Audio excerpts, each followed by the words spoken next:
Hola, buen día. Yo soy Jennifer Mañasco y hoy vamos a empezar con la clase de infarto preprocedimiento para continuar con el módulo de cardiopatía isquémica. Vamos a empezar a hablar un poco de las definiciones, ¿sí? Diferenciamos lo que es injuria e infarto, conceptos que más o menos ya conocemos. Cuando hablamos de injuria, se debe usar el término cuando hay evidencia de valores de troponina elevados, con al menos un valor por encima del percentilo 99. Y se considera injuria cuando hay aumento o caída de los valores. En cambio, la definición de infarto sí se debe evaluar cuando hay injuria miocárdica aguda con evidencia clínica de isquemia miocárdica o detección de un aumento o caída de valores de troponina con al menos un valor por encima del percentil 99 y alguna de las siguientes condiciones. Síntomas de isquemia miocárdica, cambios nuevos en el electro, aparición de ondas Q, evidencia por imagen de pérdida de miocardio viable o anomalías regionales de la motilidad de la pared nuevas, siguiendo un patrón compatible con la etiología isquémica, identificación también de un trombo coronario por angiografía o por autopsia. Ahora vamos a repasar lo que son los tipos de infarto, ¿sí? Y a cuáles nos vamos a abocar nosotros. Tipo 1, ya sabemos que habla de la inestabilidad de placa, ¿sí? Tipo 2, el desbalance entre la oferta y la demanda. Tipo 3, está relacionado con la muerte súbita. Tipo 4, el que está relacionado con la angioplastía. El tipo 4A relacionado directamente con el procedimiento de angioplastía. El 4B es la trombosis del stent post-angioplastía. Y el tipo C relacionado a la restenosis intrastent post-angioplastía. Y el tipo 5 que va a estar relacionado a la cirugía cardíaca. Vamos a repasar rápido los primeros tres tipos, ¿sí? Infarto tipo 1, bueno, es infarto espontáneo relacionado a la ruptura o ulceración, fisura o erosión de una placa aterosclerótica que va a llevar a la formación de un trombo endoluminal en una o más arterias coronarias. Esto conduce a la disminución de flujo o a la embolia plaquetaria distal que va a provocar necrosis de los miocitos. Los pacientes pueden o no tener enfermedad coronaria crónica subyacente. En infarto tipo 2, la injuria miocárdica con necrosis en contexto de condición diferente a la placa de ateroma, que contribuye a un desequilibrio entre lo que es la oferta y la demanda de oxígeno, por ejemplo, disfunción endotelial, un espasmo, una embolia, la taquibradiarritmia, ¿sí? La anemia, que solemos ver acá bastante, insuficiencia respiratoria, hipotensión o hipertensión con o sin hipertrofia ventricular izquierda.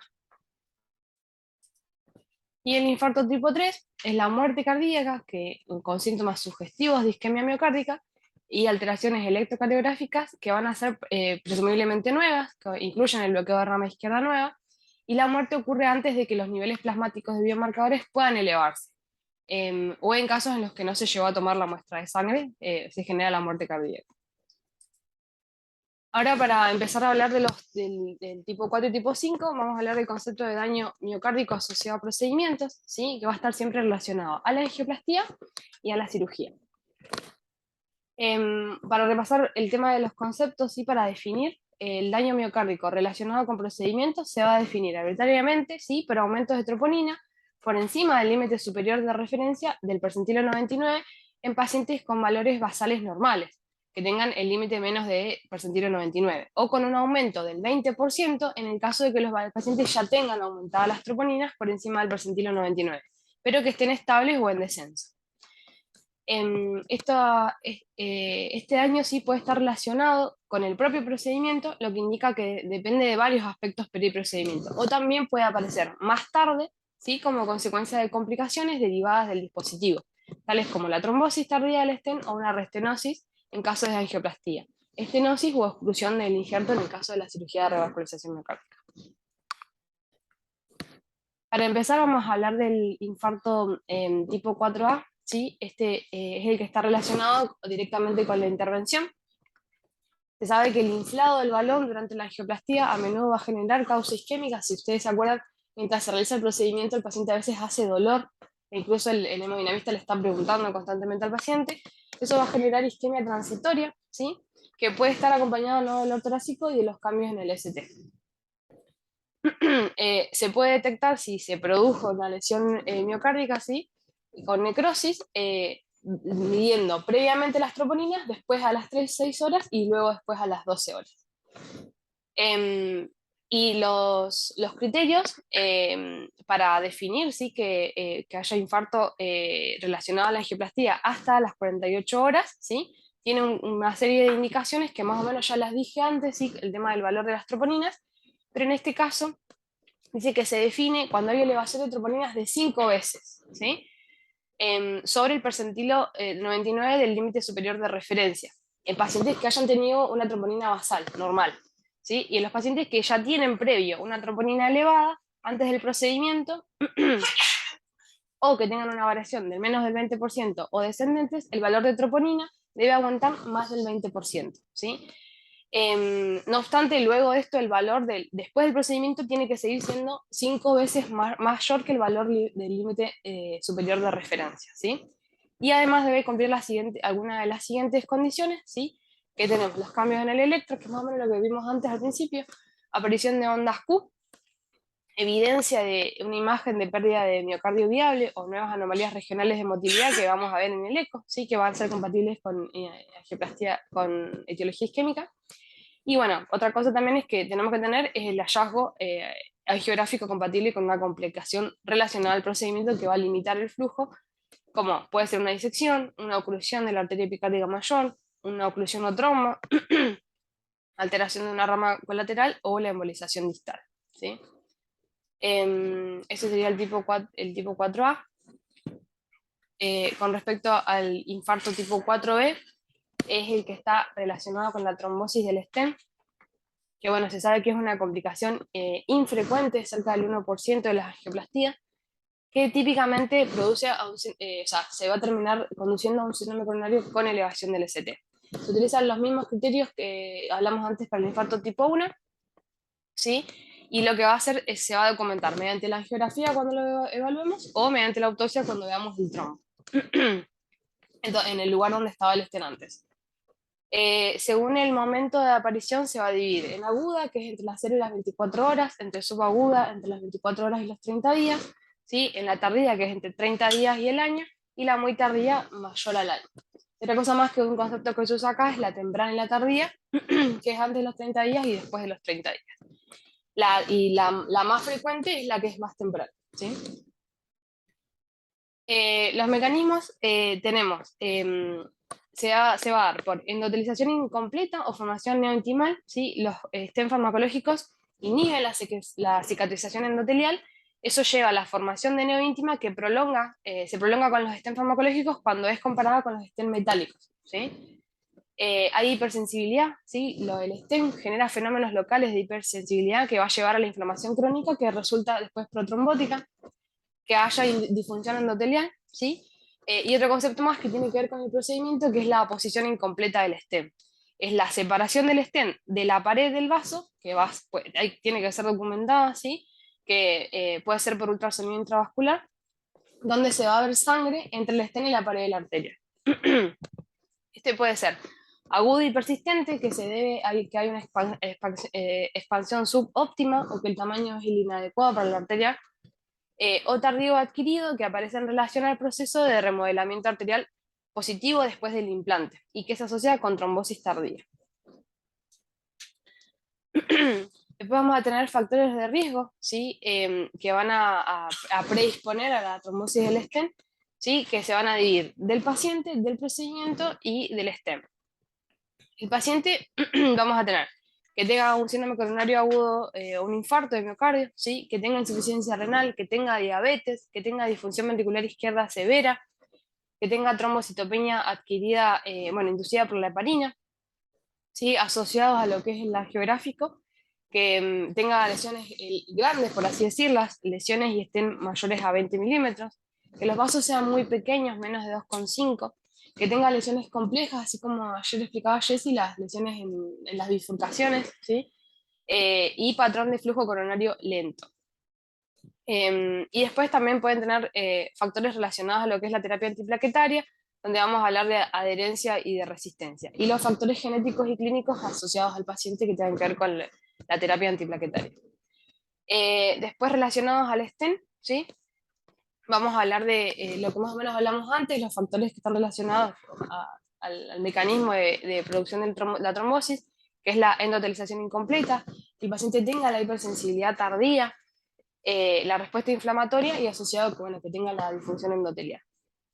Y con respecto al procedimiento, ¿sí? Que tenga múltiples stent, que tenga disecciones persistentes, que tenga trombosis residuables y que tenga, bueno, lo que es la posición incompleta del stent.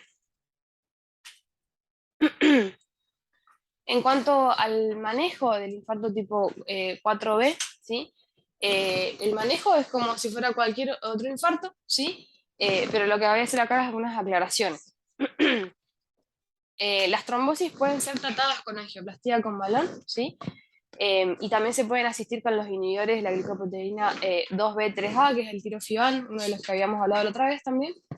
Eh, Importante que las causas tienen que ser buscadas y corregidas, incluyendo en el procedimiento, que es la inadecuada expansión o la posición del stent, que sea un tamaño inadecuado en relación al diámetro de la arteria, que tenga disecciones distales o proximales al stent, así como la presencia de trombosis residual. El implante del nuevo stent va a estar restringido en casos de que el paciente, nosotros podamos ver la estenosis residual significativa después de la dilatación del balón, o en los casos en que la disección en casos con disección persistente en los bordes del stent. En estos casos, bueno, el procedimiento del IBUS es el que nos va a ayudar a identificar bien cuáles son los mecanismos predisponentes y el que nos va a ayudar a guiar la intervención. Que bueno, acá no lo tenemos, pero eh, para que más o menos conozcamos. Otra alternativa también es la remoción o aspiración del trombo, ¿sí? No sé si se acuerdan la foto de la canastita que subimos el año pasado. Después se lo mostramos a los chicos, yo no encontré la foto, pero bueno, que se hizo la tromboaspiración. Y la cirugía de revascularización, que va a estar reservada para los casos en que sea refractario a todas las posibles terapéuticas previas.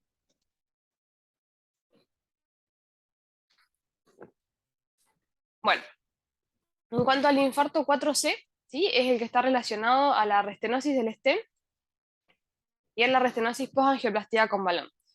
¿A qué se debe? Si es la acumulación de material dentro del lumen del vaso coronario en el sitio donde se recibió angioplastía, o con balón o con stent.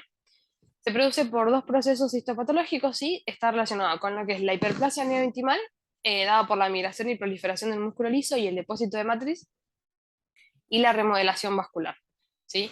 La restenosis es un proceso poco frecuente, afecta al 10% de todas las angioplastías, y de los pacientes que son tratados con restenosis intrastent, el 25% no hacen contacto de un infarto de miocardio. Acá puse una foto para esquematizar la diferencia entre restenosis y trombosis. La restenosis intrastent, bueno, se manifiesta clínicamente con síntomas de isquemia, ¿sí? Y vamos a los hallazgos que se van a evidenciar en geográficos son reducción de al menos 50% de la luz, ¿sí? Del vaso previamente tratado, y según lo que veamos en la geografía se puede clasificar en focal, difuso o oclusivo total. Acá, como tenemos en la imagen, que acá está esquematizado el stent, ¿sí? Focal del 20 al 40%, difuso se presenta en un 40 al 50%, y la oclusividad total es la que menos se da, que es del 6 al 8%. ¿Sí? Acá RIS, restenosis intrastent, que va a ser la focal, la que es difusa y la oclusión total.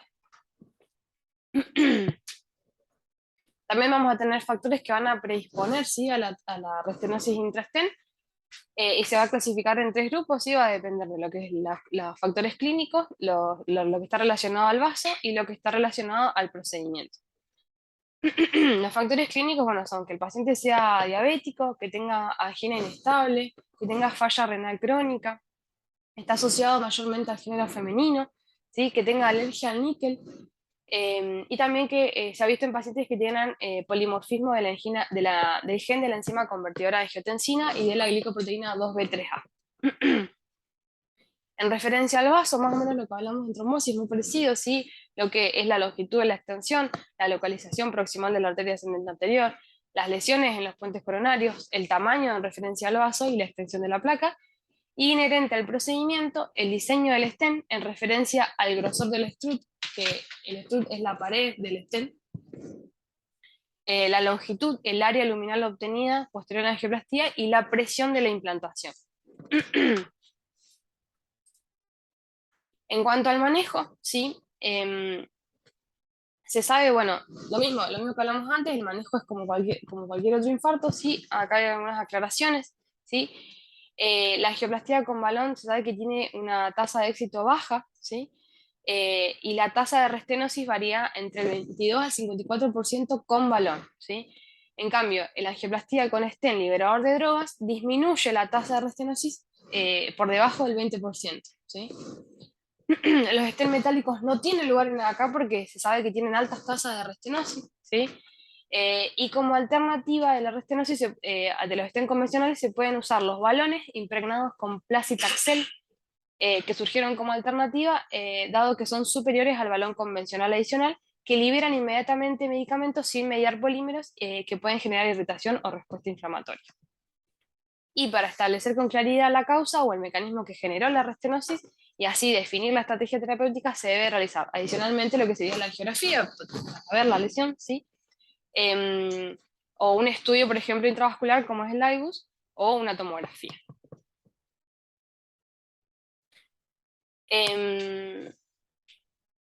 Para definir si se debe realizar intervencionismo sobre un vaso con restenosis, ¿sí? Se valorarán los siguientes criterios. Bueno, que veamos la isquemia, ¿sí? Documentada, y que además veamos estenosis de más del 50% y algunos de los siguientes, ¿sí?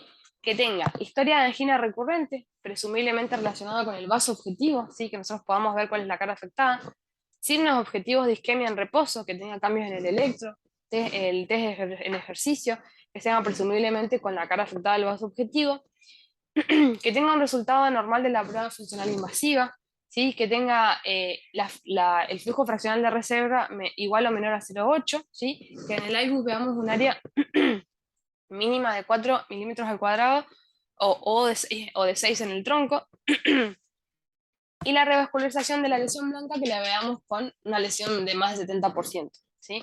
En ausencia de signos o síntomas isquémicos. En esos casos, bueno, habría que reintervenir. Bueno, por último nos queda hablar del infarto tipo 5, ¿sí? El infarto tipo 5, la isquemia miocárdica y el infarto en el perioperatorio son complicaciones frecuentes en las cirugías cardiovasculares, tanto en las valvulares como en lo que serían las cirugías de revascularización, ¿sí? En este caso existen tres conceptos que debemos repasar, ¿sí? Que bueno, lo que sería el concepto de isquemia, ¿sí? Situación en la que se va a ver alteración del segmento STT, ¿sí? Excluyendo el super CT, con o sin alteración nuevas de la motilidad parietal, ¿sí? Injuria vamos a hablar cuando se evidencia aumento de biomarcadores, y lo que ya se considera lo que es el infarto tipo 5, ¿sí? Para hacer diagnóstico, en este caso, ¿sí? Vamos a repasar los criterios, ¿sí? Que están en el cuadrito, ¿sí? Los criterios relacionados con la cirugía cardiovascular, ¿sí? Hasta 48 horas después del procedimiento, ¿sí? Se va a definir como la elevación de troponinas, en este caso mayor a 10 veces del límite superior de referencia del percentil en 99 en los pacientes que tengan una troponina basal normal, ¿sí? Y en los pacientes que prequirúrgicos tenían una troponina elevada pero estable, con una variación de menos del 20% o en descenso, la troponina después debe subir más del 20%. Y no obstante, el valor absoluto después de la intervención tiene que ser 10 veces mayor. Lo mismo, pero cambia la cantidad de troponina, ¿sí? Y además debe cumplir una de las siguientes condiciones: que tenga nuevas ondas Q, oclusión nueva del injerto o de la coronaria nativa geográficamente documentada, ¿sí? Que tenga en el eco evidencia de imagen de pérdida de miocardio viable o nuevas anomalías regionales de motilidad de la pared en patrón compatible con una etiología isquémica, ¿sí? Y por último, la aparición, en cuanto al criterio, la aparición independiente de nuevas ondas Q cumple criterios de infarto tipo 5 si los valores de troponina son altos y ascendentes, pero menores de 10 veces del límite superior de referencia. Con esto, no sé si recuerdan el caso que se charló en el Ateneo, ¿sí? Que una de las cosas que se concluyó es que la paciente tuvo injuria, porque si bien ella aumentó los valores de troponina, ¿sí? Nunca se vio que tuviera alteraciones en el ecocardio, y no tuvo ninguna manifestación después, ¿sí? Lo importante de esto, sí, es la caracterización temprana, ¿sí? Que nos va a brindar la posibilidad de prevenir o bien diagnosticar y tratarlos precozmente, evitando de este modo la progresión y la repercusión grave del paciente, ¿sí? y el 30-50% de los pacientes van a requerir una nueva intervención.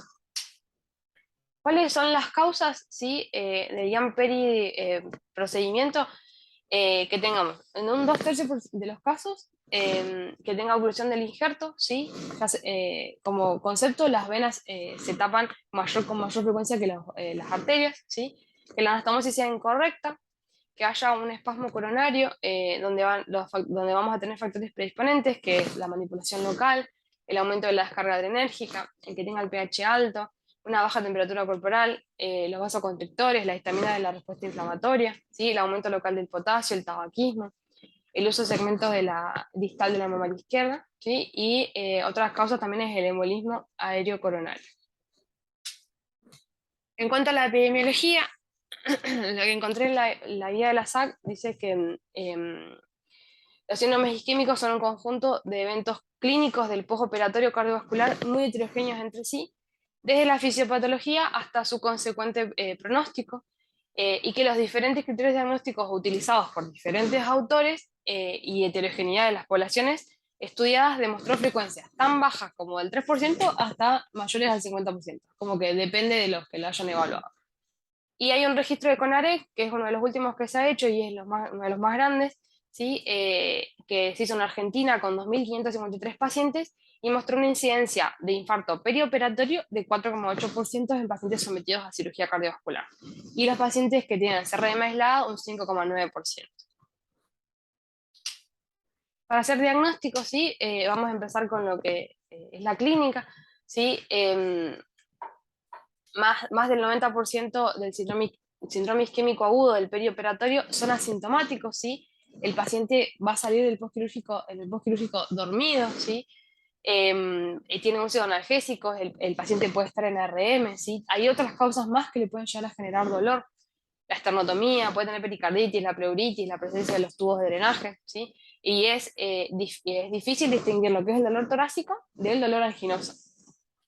Y lo que sí podemos en el constante monitoreo lo podemos evaluar, que el paciente se presente con insuficiencia cardíaca, que tenga una arritmia, que esté en shock, ¿sí? O, que, bueno, o con muerte, ¿sí? Lo que hacemos siempre, apenas el paciente sale, es hacerle el electrocardiograma, ¿sí?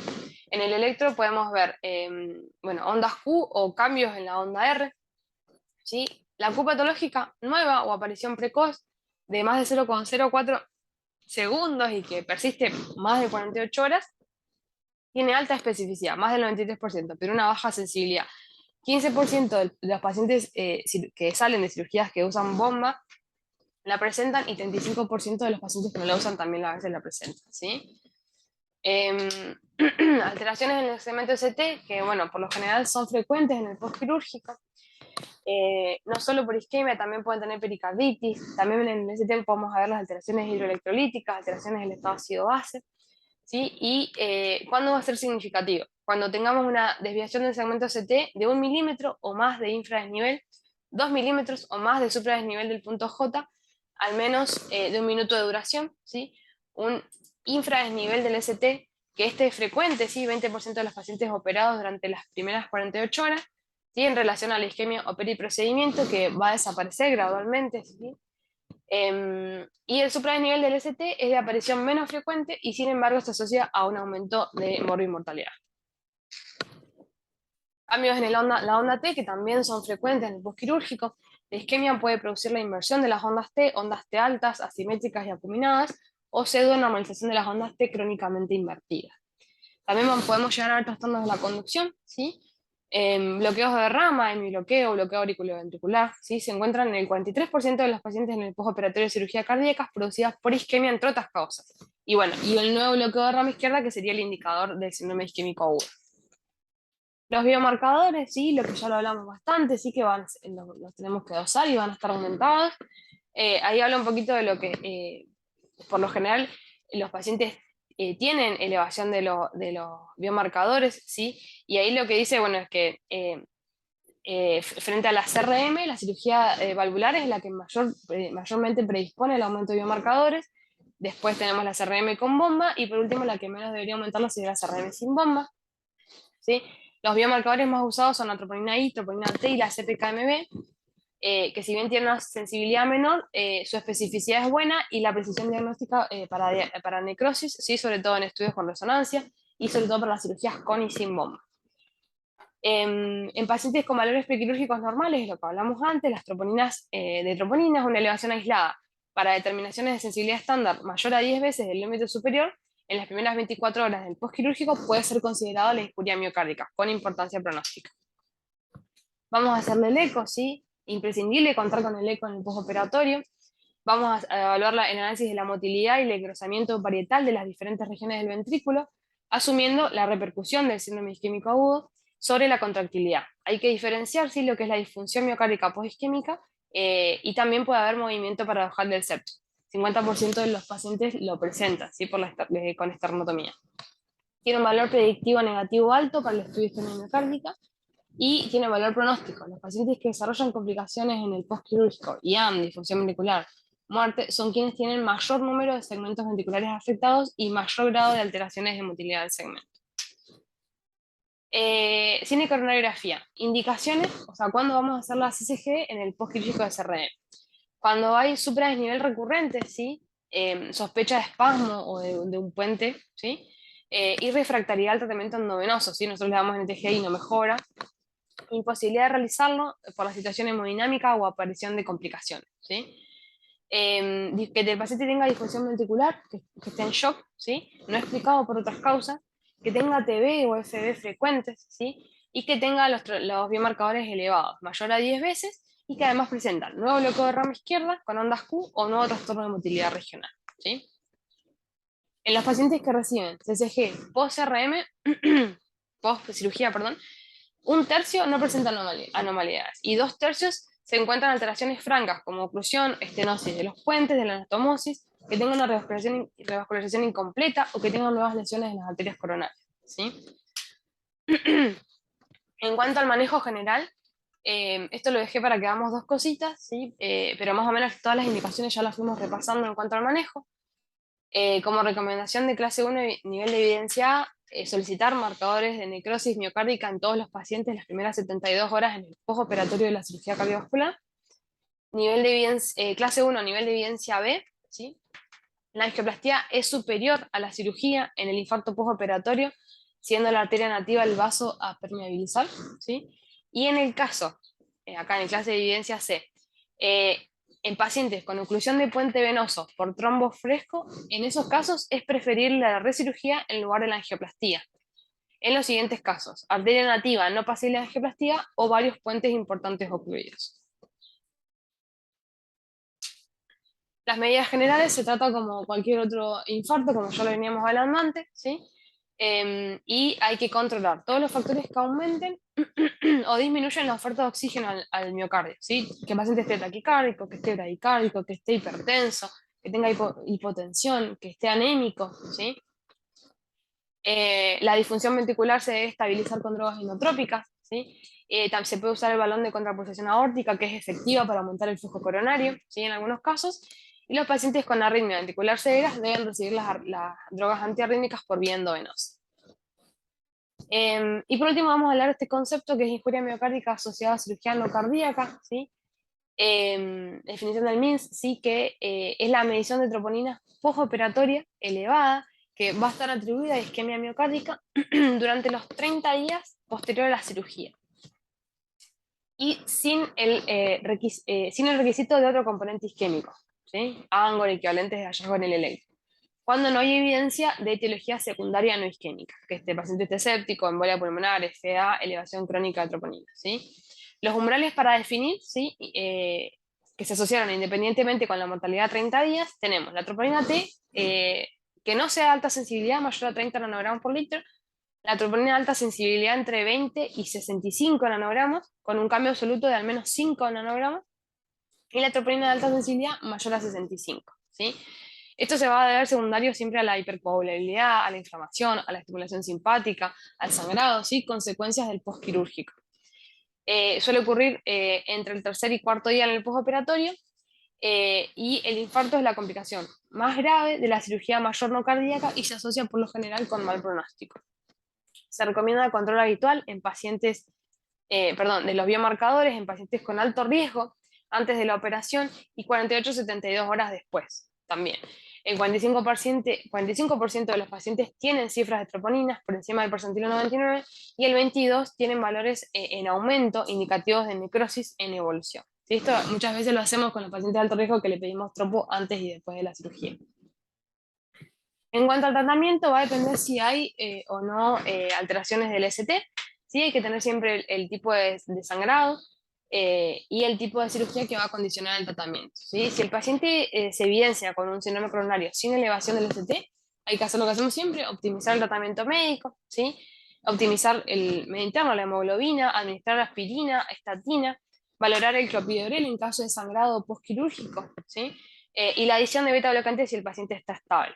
Y en caso de refractariedad se va a hablar de una revascularización percutánea. Y cuando hablamos de síndrome coronario con elevación del ST, vamos a hablar de hacer la revascularización percutánea, ¿sí? Y asociado a todo lo que hablamos del síndrome coronario sin elevación del ST, ¿sí? Hay que hablar del tema de la revascularización en este caso, siempre y cuando el paciente se pueda doble antiagregar, también hay que eso ponerlo en la balanza y discutirlo. Y nada más.